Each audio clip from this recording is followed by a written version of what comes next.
What's going on, y'all? Welcome back to another episode of the Struggle to Strength podcast, your source for real-life application on how to turn your struggles into strengths in all things mind, muscle, and money.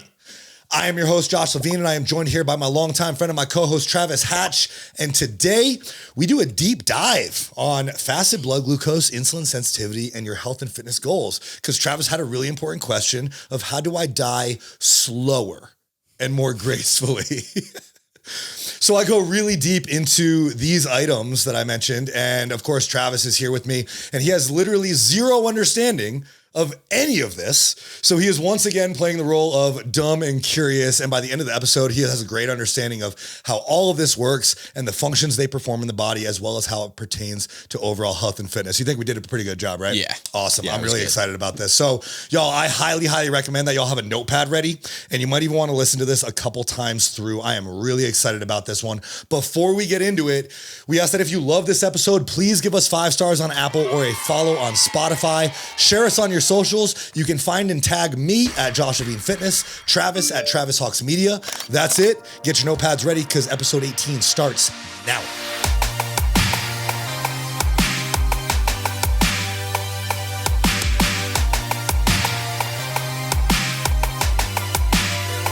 I had like waffles like 3 times today. Honestly, And I like that's like not even what I want. I fuck with waffles though. Yeah, they're good. Like heavily fuck with waffles. You got little syrup pockets in them. Oh yeah. Waffles over pancakes. I'm team waffles for sure. So that's a great segue. That is a great segue because you feel like waffles are unhealthy, and you had a really good question for me. Yeah.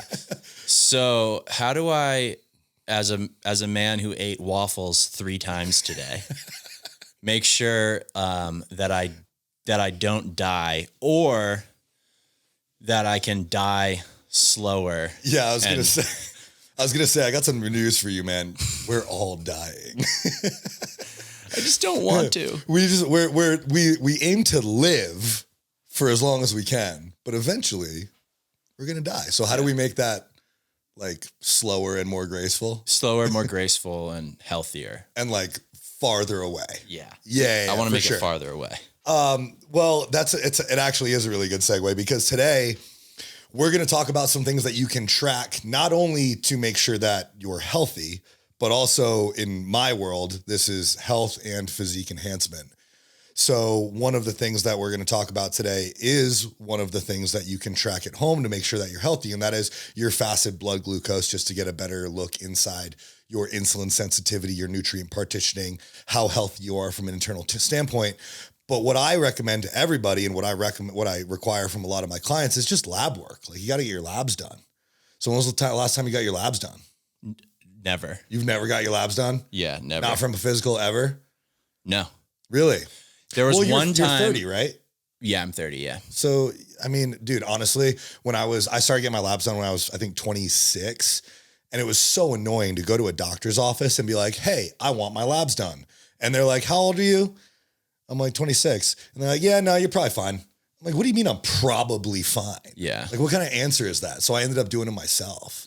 Okay. Yeah. So, but now you're 30. You can probably just go to a doctor and be like, hey, I'm 30. Right. And they'll be like, oh, you need your labs done.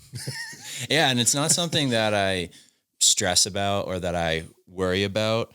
But like we were talking about before this, I feel like it's something that I kind of want to worry about a little bit more than I am. Yeah, I feel like most people should at least pay attention to it. I don't really want to like stress about it, but I've put, kind of zero thought into that, which is basically, what are the things that I should be looking out for, paying attention to, keeping track of now as a 30-year-old man as I go forward, just to make sure that I am healthy like I am now when I'm 40, 50, 60, 70, 100. It's like, I can tell you the things dentally: brush your teeth, floss. Yeah. But like, what are the things besides, like, obviously eat healthy, drink water. Those are things that you can do every day. Yeah. We've talked about that. What are the things to like kind of like look out for, keep track of? So we've talked about that stuff on the podcast. We've talked like, make sure you're sleeping well, your recovery is on point, you're eating foods that digest well. We've talked about all this, your shreds, right? If you want to make sure that you're healthy from an internal standpoint, from things that you can't see, one thing that I recommend everybody do is get their labs done. And when you go to get your labs done from your doctor, I apologize to doctors who are listening to this right now, but they're just going to make sure that you're in range. And in range is very different than optimal. So when you work with a health coach or a health and fitness coach like myself, I'm not just looking to make sure that your thyroid stimulating hormone is in range, right? I want to see it optimal. I want to see it between 1 and 2. And that's because I know that your body's going to respond a lot more effectively to what I want it to do when things are not just in range, but they're optimal. Like we talk about this with test levels, like the range for testosterone levels on most labs is like 300 to 1200 or 250 to 1200. Now you'll feel the effects of low testosterone around 400, but if you go to a doctor, they'll be like, oh no, you're fine. You're in range. Like, yeah, it's a little low, but you're in range. But if you go to a health coach or anybody who understands what optimal is, they'll be like, yeah, no, that's low. Like you probably feel like shit. Why don't we put some things into play to make you feel better? Right. And that might be testosterone replacement therapy. It might be lifestyle change. It might be a combination of the two. But a lot of people aren't super aware of how to get their labs done.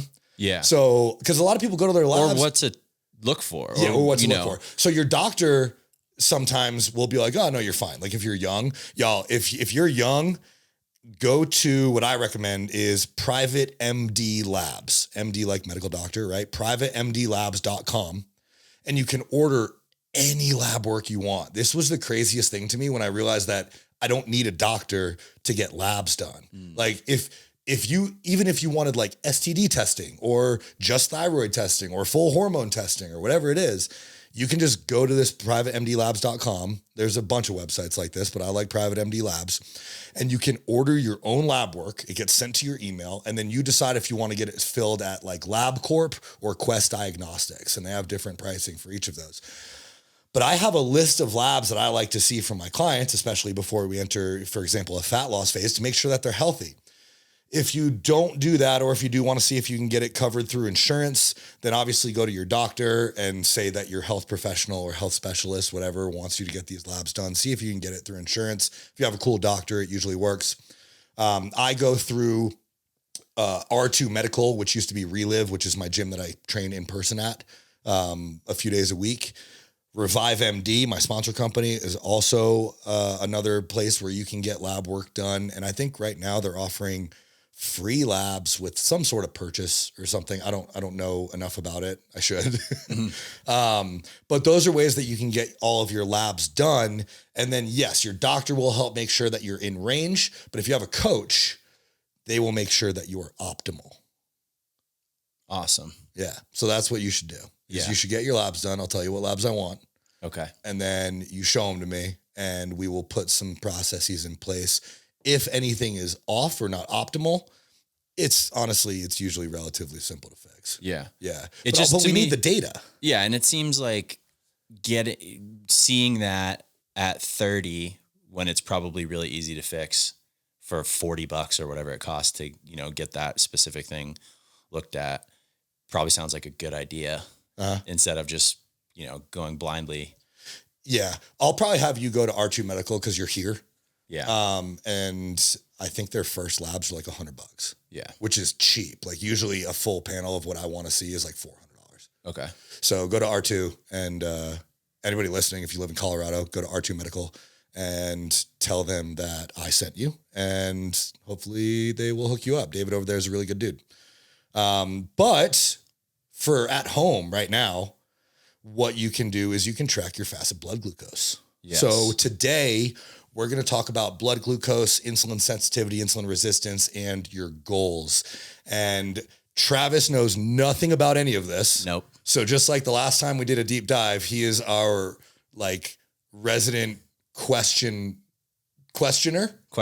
Resident questioner. You purposely are coming.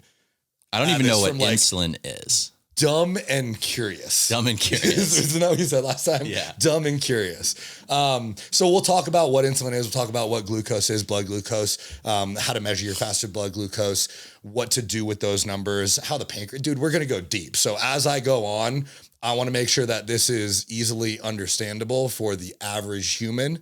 So you are, in this case, the average human. Cool. And I want to make sure that everything is super easy to understand. I think I do a good job of it. I have a bunch of notes here. So we're going to get into it. We'll break it down. We're going to start. Blood glucose levels are honestly a super valuable tool for us to better understand levels of insulin sensitivity, insulin resistance. They affect your nutrient partitioning. We can get information or ideas of how well you're recovering, how well you're sleeping, your digestion. We know about your pancreatic health and a lot more. So ideally, when you're measuring your fasted blood glucose, a healthy fasted blood glucose ideally measures between 70 and 90 milligrams per deciliter. So it's measured when you prick your finger and you put the strip on it. It gives the blood glucometer gives you a reading. Usually we want to see that between 70 and 90 milligrams per deciliter. It's also measured in some other countries. It's measured similar to how A1C is measured. We'll get into that later. Now, if you have readings that are consistently over 100, that is an indicator of prediabetes. So red flag. We got to not good. No, not good. Like we got to implement protocols to bring that down. If you are consistently reading at or over 120 milligrams per deciliter, that's an indicator of diabetes. You're either type 1 or most likely, if you weren't born with it, like if you're type 1, you know you're type 1, right? But yeah, you were born with it, like, you know. But indicator of type 2 diabetes, again, major red flag here. We got to bring that down. We have a bunch of protocols that I'll cover at the end of this episode that will give you an idea of what you can do to bring those numbers down. All right. Well, so yeah, we'll talk more about exactly how this works.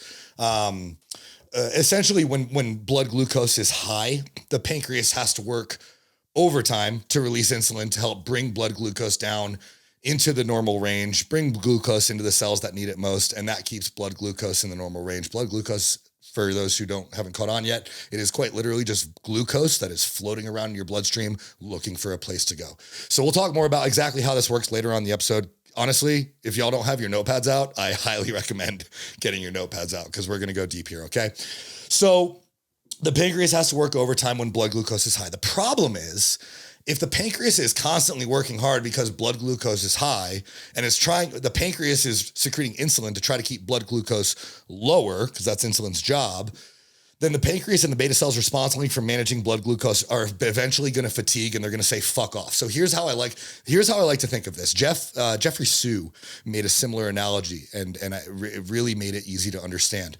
So we're going to think of everything here as a thermostat. All right. So imagine you're trying to keep your house right now. Y'all are probably going to laugh. My house is like at 63 or 65. Is it hot in here? It's hot. No, okay. It's hot. Yeah. All right. So who knows how accurate that is? But I told someone that last night and they were like, are you a fucking psychopath? Yeah. I was like, no, I walk around in shorts and a tank top and my house is at 63. All right. So say you're a normal person and you're trying to keep your house at 70 degrees. Mm-hmm. All right. But the windows are open.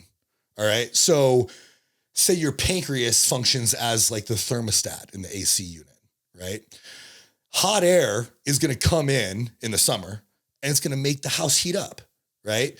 And your thermostat is going to send a signal to your air conditioner to blow cold air in, right? So hot air is kind of like glucose. Like you consume a carbohydrate and that converts to glucose and your body has to dispose of that properly. So the thermostat and the AC, which is like your pancreas, go into overdrive to try to keep the house at the same temperature. All this hot air is coming in, but we want to keep the house at 70. So the AC starts pumping. So similar to your house, your pancreas is what tries to keep blood glucose, which is in this analogy is the hot air, at the same level. But the windows are always open and blood glucose is continuing to come in. So eventually the thermostat, the AC, is just going to break, right? Like it can only handle so much. And in that case, that's when your pancreas starts to fatigue. So what happens when the thermostat or the AC breaks, like the house gets really fucking hot. The same thing happens in your body. The pancreas fatigues, you become insulin resistant or just the pancreas can't keep up with the level of glucose in your blood and blood glucose skyrockets. So my coach, Justin Haley, refers to this as pancreatic fatigue. It's not a super well-studied or coined term in the industry, but like we know this is how it works. Like if the pancreas is constantly working overtime to manage your blood glucose because it's so fucking high, then it's going to get tired and it's going to fatigue. And that's when we run into issues with insulin resistance. Does that make sense? Totally. Okay, cool. I like that analogy. And so I wanted to make sure that we started off there just to make sure that people understand kind of a general understanding of how this works. All right. So when the pancreas fatigues, blood glucose gets higher and higher, and that's when we start to see signs of insulin resistance and prediabetes. Like that's when your blood glucose gets up into the hundreds, 110s, 120s or higher, and that's an issue. All right. So before we get too far, let's talk about how do you measure that? You just got your blood glucose kit, right? Yeah. Okay. So it was like $35 on Amazon. It's not that expensive, right? Now, what one did you get? Whatever one that you suggested. Okay. I just copy and pasted that in there. Good. Because I've got a bunch of people that just get shitty glucometers. Yeah. And y'all, it is so frustrating. Like if you have a blood glucometer and it's saying that like one day you're 120 and one day you're 90 and one day you're 105 and then 83 or dude, if they're all over the place like that, well, it's useless then. It's fucking useless data. Might as well, you're just stabbing yourself for no reason. For no reason. Yeah. And you're just confusing. Sicko. You're confusing me. And I don't like that. So I have a list of glucometers that I recommend. All my clients get in their welcome email, they get a link to a list of 10 glucometers that I recommend that are accurate. I like the Care Touch meter that you can get on Amazon. It comes in a pack. I've found it to be reliable. I found it to be accurate. I know my coach Justin uses, I think it's Lovio. Regardless, as long as you're not getting like a really shitty one or like going to CVS and getting a store brand meter, like you're probably going to be okay. All right. But make sure you get a good meter. All right. Now, how do you measure fasted blood glucose? It's not really as simple as just like pricking your finger and taking a reading. There are some ways that we can create more consistency. And the number one thing that we're looking for in health and fitness is consistency. So what my clients do is we wake up, we drink 15 to 20 ounces of room temperature water. So the reason we do this is when you wake up, you get a cortisol spike. That's what wakes you up. The sun hits your face or whatever, right? Like you get a cortisol spike that wakes you up. Cortisol is your stress hormone. Cortisol and insulin have inverse relationships. So when cortisol spikes, there will be an insulin response. It could stay low, or you could get an insulin dump to bring cortisol down. Like, because if insulin goes up, cortisol has to come down. You want cortisol to be low, like high in the morning and then low throughout the day. So that melatonin, which is also inverse to cortisol, which is like your sleepy hormone, melatonin, so that can go up. If cortisol doesn't come down, melatonin has trouble rising and you're going to have trouble falling asleep. That's for a different story. Okay.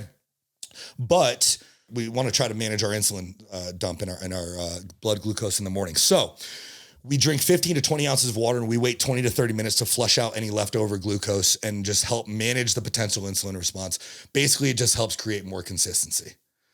That's it. All right. So wake up, drink 15 to 20 ounces of water, wait 20 to 30 minutes. Honestly, I used to wait 10 to 15 and I've just found much more consistency waiting 20 to 30. Then you're going to prick your finger with the little stabby thingy, which honestly, the first time I used it was fucking terrifying. Something about not being able to see the needle was really scary to me. But you prick your finger, wipe away that first drop. Like you'll squeeze out a little blood, wipe away that first drop. I used to see, I think John Meadows used to do this. And I think Justin talked about this on a recent podcast too. And I wondered why. Wipe away the first drop. That blood is really close to the surface of the skin. And there could be like a glucose pool. Oh, right. From all the fucking chocolate you ate last night. From all the waffles you had today. God damn it. So wipe away that first drop, test the second drop. So you prick it, wipe it away, squeeze some more out, test the second drop, record that reading. I just wake up with a glaze of glucose all over my skin. It's from all the fucking waffles and maple syrup. Vermont maple syrup, for all those who are wondering, or bust.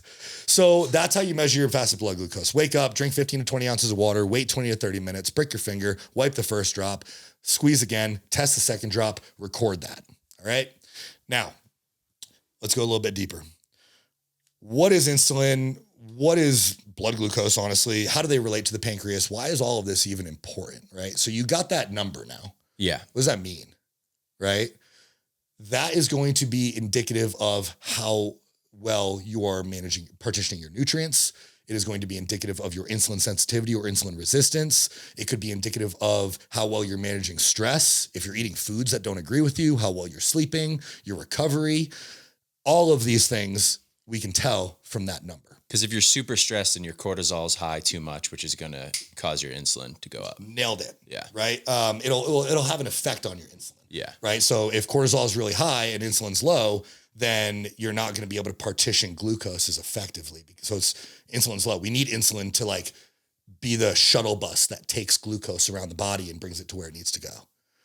So insulin, this is actually a perfect segue. Insulin is a hormone that allows glucose to enter cells and also reduces blood glucose. So this glucose is floating around in your blood. We don't just want glucose circulating in your blood all day. Glucose is sugar. Glucose is essentially blood sugar. Yeah. So we don't just want that like circulating around your blood all day. Like it needs everything in your body, like needs somewhere to go. Yeah. Insulin is a hormone that allows it basically is like a shuttle bus. It takes glucose. It's like, hey, what's up? We're going to be tight. And then it takes glucose to enter cells, and that basically disposes of the glucose and allows us to utilize it for energy and whatnot. Okay. So it releases insulin releases mainly as a response to carbohydrates. You'll get an insulin response from most foods, but its main goal is to respond to carbohydrates because that's where glucose comes from. And its blood glucose is always changing. So insulin is always having to manipulate it. Okay. Now, if you are insulin resistant, it just means that the same amount of insulin is no longer effective on transporting the same amount of glucose and controlling blood glucose levels.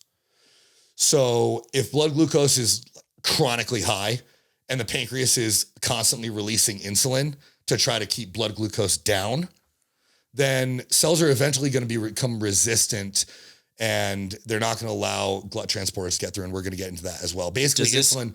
Does this contribute to pancreatic cancer? No. Okay. I don't believe so. Okay. Someone can fact check me on that. I don't believe so. Okay. Unless there was like a visceral, honestly, maybe there's a visceral fat component. That's not good for your organs. We're going to get into that later too. But basically insulin like takes glucose, knocks on a cell wall to allow glucose in. And then, if you're insulin resistant, the cell basically has like a bouncer at the front door. And it's like, nah, fam, we're at capacity, even though it's not. Right. So that's insulin resistance in a nutshell. Okay. So to dive into the pancreas, which is responsible for releasing that insulin to keep blood glucose at a proper level. The pancreas has beta cells and alpha cells. Almost everything in your body has like a beta cell and an alpha cell, right? Beta cells are what are responsible for releasing that insulin. Alpha cells release glucagon. So here's where it gets really interesting, okay? So alpha cells stimulate the release of glycogen, and they aim to inhibit glycolysis, which is essentially the burning of glycogen for energy usage and energy output, okay? So alpha cells release glucagon. This stimulates liver glucose production, and it counteracts what insulin does. So beta cells are releasing insulin. Alpha cells are releasing glucagon. These are two completely separate and completely inverse functions. One raises blood glucose, glucagon. One lowers blood glucose, insulin. So it's essentially a feedback loop that aims to create homeostasis so blood glucose doesn't like get too high or too low. Does that make sense? Mm-hmm. So everything in your body is essentially a feedback loop. It's like everything has a system of checks and balances. So even the pancreas itself has its own system of checks and balances, alpha cells and beta cells. Now, when you consume a food, or when you consume anything really, the pancreas has to get a message from the gut, which is, remember, like your second brain, to release X amount of insulin to control blood glucose. So the pancreas essentially has to produce and release X amount of insulin based on what you just consumed. So if you've ever had a friend who's diabetic, I always thought this was kind of cool. I've had quite a few clients who are diabetic or type 1 and just, they're on insulin, right? So they would like eat a donut, for example. And they'd be like, okay, well, that donut had X amount of carbohydrates, so I need X amount of insulin. And your pancreas does that. But obviously, if you're diabetic, it doesn't do it very effectively. So that's why diabetics are on insulin. Does that make sense? Yeah. So your pancreas isn't producing the insulin. Your body isn't producing the insulin that you need, so you have to inject it. Or it's just not effective, right? Because insulin can be produced, but it can't be. Sometimes it can't be received, right? So insulin has to rely on the cells it's traveling to be able to. And actually, good segue. Insulin has to rely on the cells that it's traveling to be able to like uptake the glucose that it's transporting. Because sometimes in cases of insulin resistance, right, like insulin's in the body, the pancreas releases insulin, the beta cells release insulin, insulin takes glucose and goes to a cell wall, and it knocks on a cell wall to try to let the glucose in. And then you get that bouncer that we talked about, right? And bouncer's like, nah, fam, we're full. And then insulin's like, okay, well, now what I got to go find another cell, right? So it's not always just that there's no insulin. There's a bunch of different variables that could be in play there.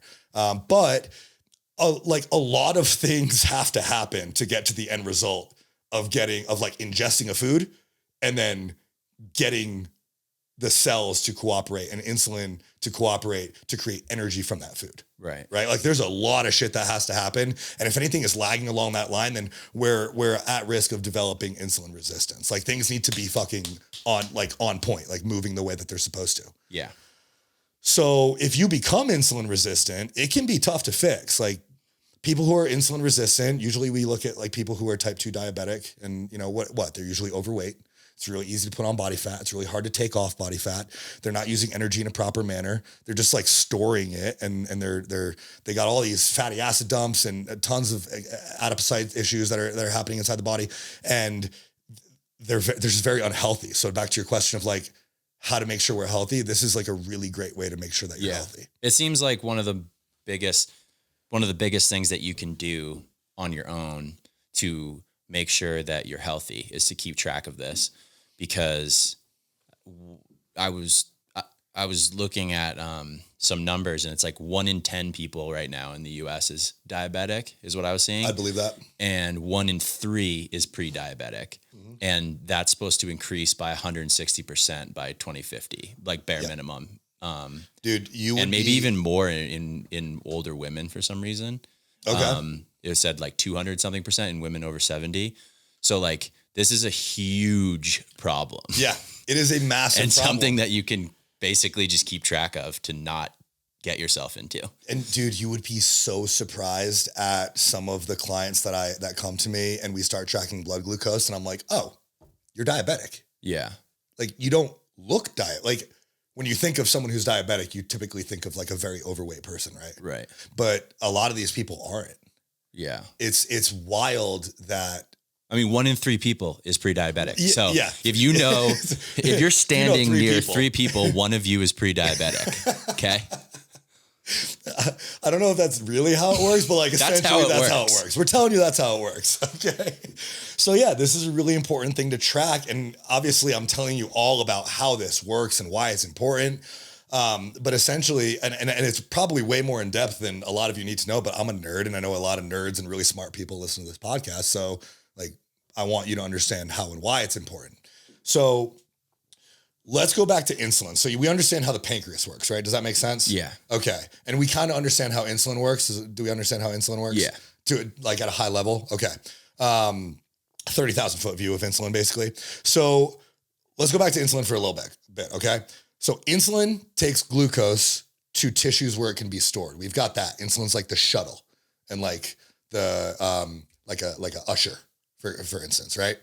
So insulin takes glucose to tissues where it can be stored. It binds to the cell membrane. Insulin carries glucose molecule in it, binds to the cell membrane. The receiving cell has a response that ends with a GLUT4 response, which we'll get into later, that basically takes glucose where it'll be stored. So the receiving cell, it's like a handoff, right? Like in a race. What are the races with the batons? Yeah. It basically hands off the baton. It hands off glucose and it's like, cool, I got this from here. And it's supposed to take glucose. That receiving cell takes glucose to where it'll be stored. Okay. Ideally in a muscle as glycogen to use for energy later, right? When insulin binds to a cell membrane, the cell is supposed to send glut to the glucose to get the glucose from the insulin. But if we're insulin resistant, this doesn't happen, right? Because we got that bouncer at the cell wall. That's like, nah, we're good. And then on the inside, glut's supposed to come through to grab insulin. The bouncer's like, nah, dude, you can't get out. Like we're good. So you are literally insulin resistant. Okay. You're resistant to receiving insulin. So now that glucose can't get into that cell, it drives the amount of fatty acids in that cell higher. Because now that insulin has to go find a different place to take that glucose. Fatty acids in the cell get higher. If fatty acids can't leave the cell because that bouncer's like no one in, no one out, then this is a response. It's a response to glut not being able to do its job. They start to swell. Those cells start to swell and you get fat. Does That make sense? Yeah. So too much fatty acids, glucose can't get into the cell, inflammation is up. This is happening all over the body, even in you and me right now. It doesn't matter that we're healthy. Like this is always happening. It's just like, at what clip is this happening? Right. Right. So if it's happening at a really high clip, then yeah, that's bad. You're going to get fat. You're going to be unhealthy. You're going to you're going to be insulin resistant. Yeah. So that's the issue. So basically, to boil it down, very high blood glucose over an extended period of time. That's the key. Will cause insulin resistance and eventually diabetes. And then along comes with that all kinds of other health issues and possibly like death. Like you can obviously, lots of people die from this or lose limbs. Yeah, obesity is the number one cause of death in the world right now, right? Yeah. Or in America at least. Yeah, definitely. Especially with the pandemic, like don't be fat. Right. Like pay attention to that shit. So, and this is why measuring fasted blood glucose is so important. Like it lets us know what clip all of this is happening at. Yeah. That's an important metric. Like that, if you want to talk about like tracking your health. Yeah. That's important. So for me, understanding this as someone who doesn't know anything about this, we've got blood glucose. If it's very high over an extended period of time, it's going to cause all of this. Probably like genetics and other things come into play there about what high is for you and how long you can handle it or whatever. But this is that's how it works. And this is a problem that in this country, especially with the amount of like sugar and sneaky sugar that they sneak into everything, sugary drinks, sugary food, there's 4 grams of sugar in a slice of bread for some reason. This is something where you could look healthy and probably feel healthy, but have this issue, which is eventually just going to come crashing. Like it's going to be like, all of a sudden you have problems and at that point it's kind of too late. So that's like generally what it seems like to me, that's generally how it happens. To identify that and make sure that doesn't happen, you can very easily check this, your fasted blood glucose every morning or whatever, even once in a once while. A week. Once in a while to keep once a week to keep track of, to see if you do have this issue. My 2 like simplified questions immediately when I'm thinking of this is like, okay, what causes this to happen and how do you reverse it? So, or how do you fix it? Or can you fix it? You can fix it. What causes this to happen? It seems like it's just eating way too much sugar. Is that correct? Or what else? No, not necessarily sugar. Just because we're talking about blood sugar doesn't mean that it only happens when you digest sugar. Remember? But like, I know like alcohol, for instance, like if you drink a lot of alcohol, that can kind of that'll fuck up your blood glucose for sure. Yeah. So this happens just as a result of poor management of health, essentially. Like you're probably not moving a lot. You're probably not very active. You're probably drinking a lot. So being active, would that help your blood glucose? Because the glucose that's in your body is then being used in your muscles. Utilized. Yeah. Yes. It's being utilized. So it's if you're like a stagnant pool, then this is, if you're a stagnant pool you're dumping glucose in and then it's got nowhere to go. It's got nowhere to go. And especially if you are, drinking a lot, stress, honestly, is a huge factor here. Right. Poor digestion. Going back to stress, if you have a hard time managing stress because of the inverse relationship between cortisol and insulin, remember that? You're gonna be much more likely to be insulin resistant. I have a lot of clients who are super type A, and I'm like, all I need you to do is just chill the fuck out. Yeah. So that's another thing I think would be not necessarily get into too much on this episode, but like, I feel like, how do you know if you have too much stress? Is there any way to be like super stressed out without knowing it? Oh, totally, dude. I have so many clients who I ask about your stress levels a lot. Like your heart doesn't have to be pounding out of your chest to like be stressed. So many people do this. All right. People think of stress as just like how you feel. Right. Like you're super busy with work. I'm super busy with work. Yeah. That's stressful. I must be very stressed out because I feel stressed out a lot. Yeah. But I feel chill right now, but I don't know. Maybe I'm really stressed out. But I get so many people who come to me as clients and they're like, oh no, I'm not. So like, I manage my stress really well. And then I find out that like, yeah, they have maybe some relationship problems at home, or like they work a really stressful job. But like they feel like they manage it well because they work out 7 days a week and they run and they have alcohol and they drink and they do all of these other things that are still stressors to the body. And they think that it's stress relief, which, yeah, mentally in some cases, in some ways it is, but your body only has one stress reservoir. So like it doesn't know the difference between stress from your work or the argument that you got within your spouse or the hard workout that you did, or if you got punched in the face. Like It doesn't know the difference between all of those. So a lot of people might think that they're managing their stress really well, when really they're completely overstressed because they're a manager at a high paying job at a company, and they're always getting they have a lot of stress from that job. And then they do Orange Theory classes 5 days a week. And then they lift weights and they try to play fucking soccer or something 3 days a week. And they drink 3 days a week. Whenever you're on vacation, you fly to Vegas and get blacked out for a week. Yeah, like that's your stress relieving vacation, and you're then like, you're just back to work. I need a vacation from my vacation. Just back to work. Literally at myself in Moab last week. But I feel that. and so it's just stress, and they feel like they're managing it well, but then you look at their biofeedback. That's why I track biofeedback in my clients, and they sleep like shit. Their digestion's way off. They're recovering horribly. They look stressed out, like they're holding a ton of water in their physique. Their fasted blood glucose is through the roof. All of these signs point to you are way too stressed out. And so it's kind of counterintuitive. We were talking about some ways that you can combat having a high fasted blood glucose is like to exercise more and like be healthy, right? Well, sometimes we have to move less. Like we have to control stress from somewhere. And so if you can't control stress from your job or the argument with your spouse or the kids or the dog or whatever any of this other shit is, that's kind of like more or less out of your control, then we have to control stress from somewhere else in your life. We have to make sure that you're eating whole foods that digest well. You're probably avoiding artificials because we need to optimize your digestion. We need to get you sleeping better. We need to add anti-stress things like some breath work, maybe some meditation, go for a walk in the grass with your bare feet. We need to maybe pull back on exercise. Instead of training 6 days a week, start training 4 days a week. Instead of training to failure, train with 2 or 3 reps in reserve. Instead of doing cardio all the time, pull back cardio, pull back steps, something to manage stress, because we have this inverse view of stress. Physique enhancement and health is all stress management, and most people are just way too stressed out.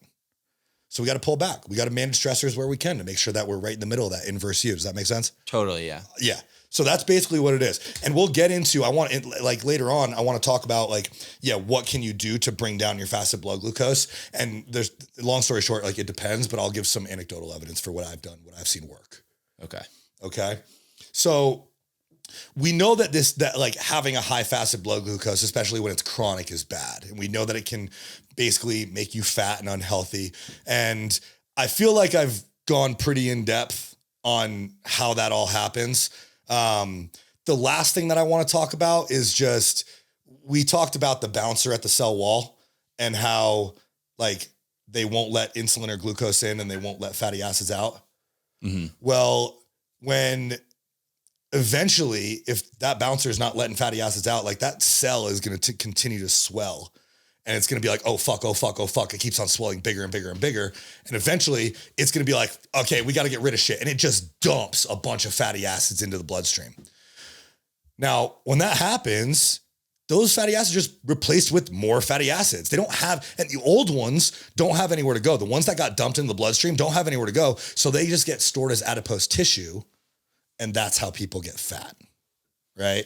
So there's cascade of events that happens that leads to people getting fat. Now, that I think we're good there. Yeah. That all makes sense. And obviously, the body has unlimited fat stores. There's no limit to how fat you can get. Right. There's kind of a limit to how much muscle you can build. Or right? Eventually you'll die. But, kind of. Yeah. But my 600-pound life is a real show. Yeah. There's very little limit.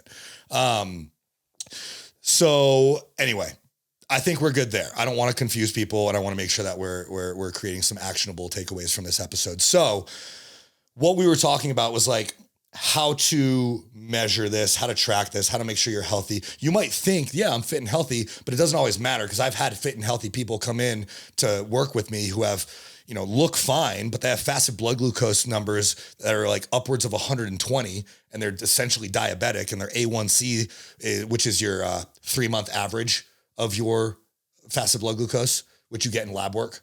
And that's at like 5.6. That shows them, yeah, they're pretty much diabetic. Like they're on the cusp of the diabetic range. So you made a point earlier in the episode talking about all you have to do is measure your fasted blood glucose, right? That's yes and no. Okay.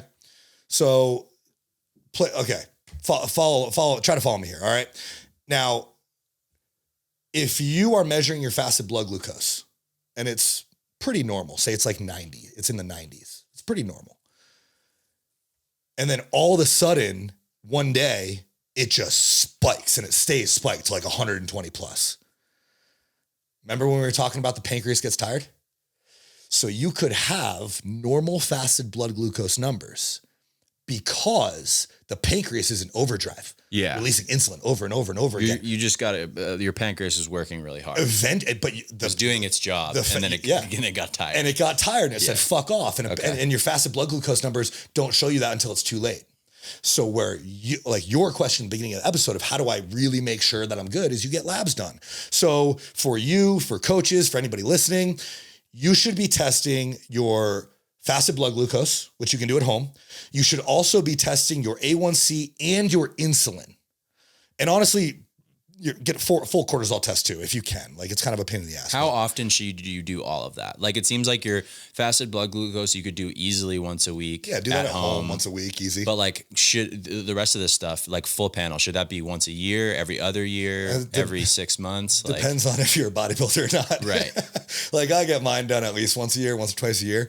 But that's because I push my body to the limit, and I need to make sure that it's healthy, because I can't waste time. I want it to respond exactly how I want it to. But if you're like me, I'm not a bodybuilder. Once I'm a year. 30. It's like once a year, every couple of years, if I get that done, and it'll probably keep me on track. Once a year. And if you're keeping track of all of the other variables of your biofeedback, which is like making sure that you sleep well, and you're eating foods that digest well, and you're recovering well, and you're active, and you do a pretty good job of like watching your macros, you're not having like an obscene amount of sugar, or not sugar, but like carb. You know what I mean?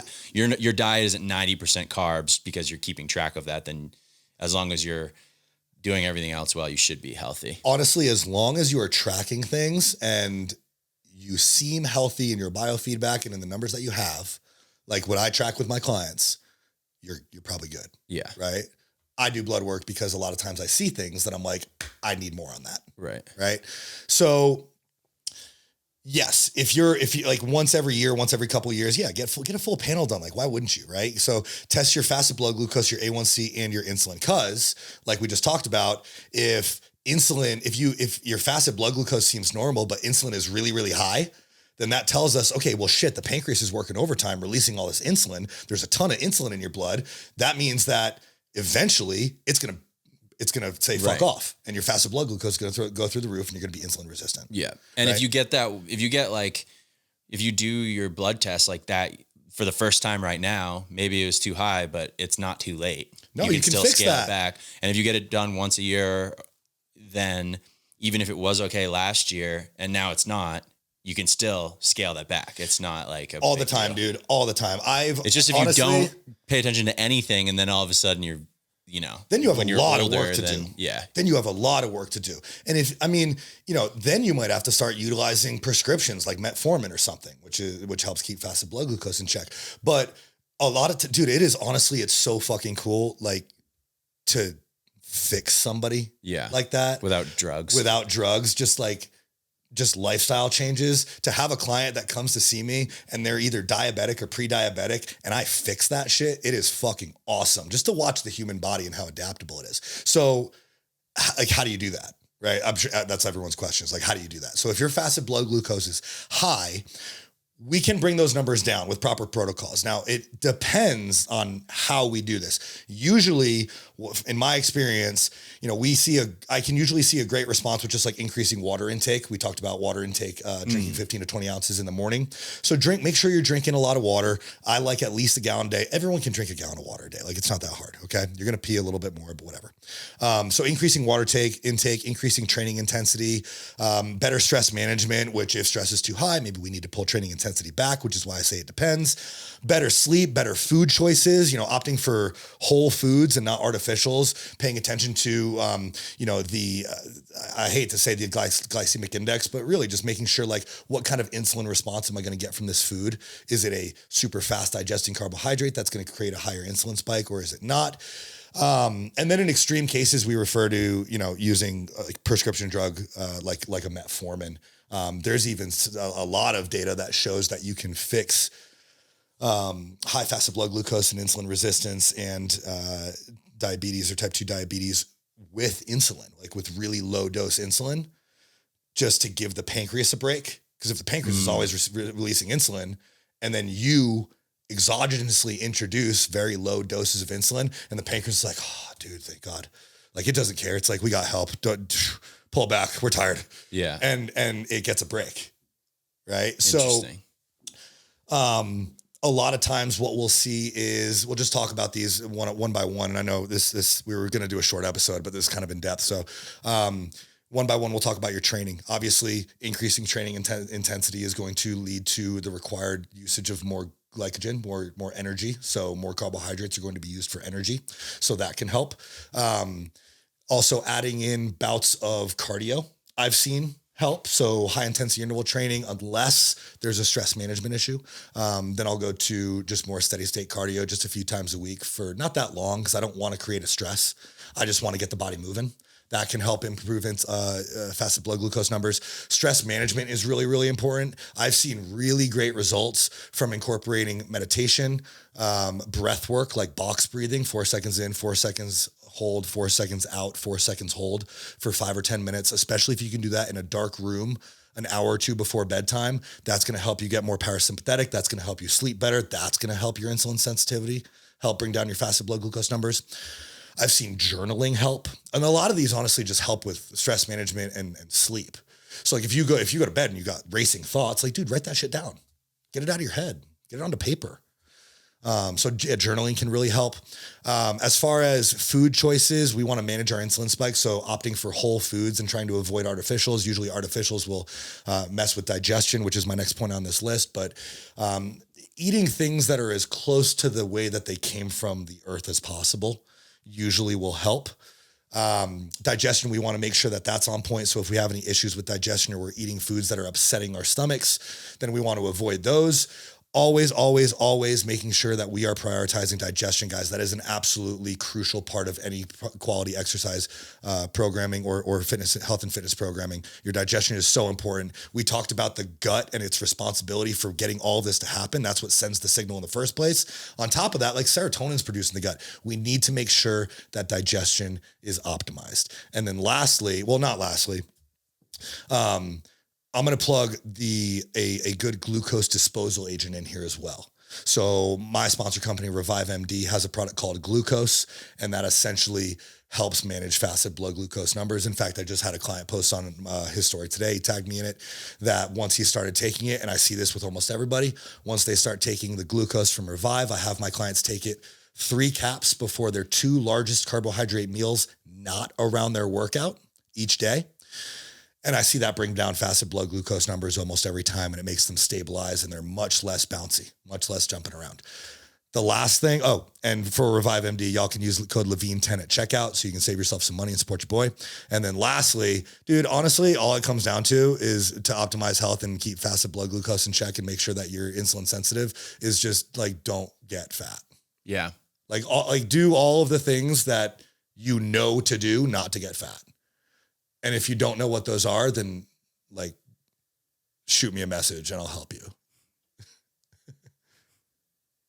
Does it make sense? Totally. Yeah. Because all of it, like, I feel 100%. like this is a very in-depth topic, and I feel like I went really deep on it, especially for. I feel like I understand now. If you get way it, more, and like what I need to do and what I need to worry about and not worry about. If you get it, I feel like everyone can get it. If I can get it, you guys can get it. You had no idea what any of this was. Yeah. And have never done any of it. I didn't really understand what insulin I know glucose. I know what glucose is, but I didn't know that much about it. And I didn't even really understand what insulin is or where it came from or what its purpose is. But sick. Yeah. That makes me really excited. I thought I was going to do a pretty good job here. I'm glad to hear that I did. No, that was a great deep dive. Fuck for me. Fuck sure. yeah, dude.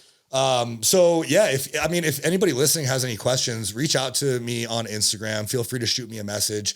If you get a meter and like you want to run your numbers by me, just shoot me a message. Like I'm always more than happy to help. I think that's it. Do you have any more questions? Do you want anything that you need me to cover again or any other questions that you have that might be helpful for the listeners? No, I mean, I think that was good for me. Hell yeah, dude. Love that. Awesome. All right. Well, I hope y'all enjoyed this. I hope y'all thought it was as valuable as we did. Again, if you have any questions, reach out to us. But other than that, I appreciate everyone for tuning in to another episode of the Struggle to Strength podcast. We'll see y'all next week. Stay healthy out there. Stay healthy and stay fit and don't get fat. Peace. Later.